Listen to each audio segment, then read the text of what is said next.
UltraTech சிமெண்ட்டோடைய நாளை update என்னன்னா, கடந்த 53 நாட்களாக ஒரு டவுன்ஃபால்லே இருந்துச்சு. நாளைக்கு ஒரு புல்லிஷ் மொமெண்டம் கொடுக்கறதுக்கான வாய்ப்பு இருக்குது. அல்ட்ராடெக் வந்து அதோடைய ஒரிஜினல் பிஸ்னஸ்லேருந்து இன்னொரு பிஸ்னஸ் வந்து டெவலப் பண்ணலாம் அப்படின்னு சொல்லி பார்க்குறாங்க. ஒயர், கேபிள் இந்த மாதிரியான விஷயங்கள். ஸோ இதில் அவங்க வந்து $18 பில்லியன் வந்து அவங்க இன்வெஸ்ட்மெண்ட் பண்ணுறாங்க. இது இன்வெஸ்டருக்கு வந்து ஒரு சின்ன நெருடலை ஏற்படுத்தியிருக்கலாம். ஏன்னா இந்த பிஸ்னஸ் எப்படி போகும் என்ன அப்படின்னு சொல்லி அவங்களால கணிக்க முடியாமல் இருக்கலாம். ஸோ அதன் காரணமாக இந்த ஒரு ஃபால் வந்து ஏற்பட்டிருக்கு.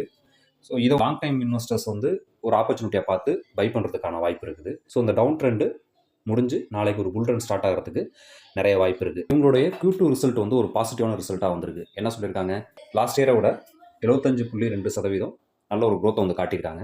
அதன் மூலிமா 1232 கோடி இவங்க வந்து ப்ராஃபிட் பண்ணியிருக்காங்க. ஸோ இந்த மாதிரியான விஷயங்கள் வந்து இந்த ஸ்டாக் வந்து மொமெண்டம் கொடுக்கறதுக்கு, புல்லிஷ் மொமெண்டம் கொடுக்கறதுக்கு நிறைய வாய்ப்பு இருக்குது. ஸோ அதனால் நாளைக்கு வாட்ச் பண்ணுங்கள்.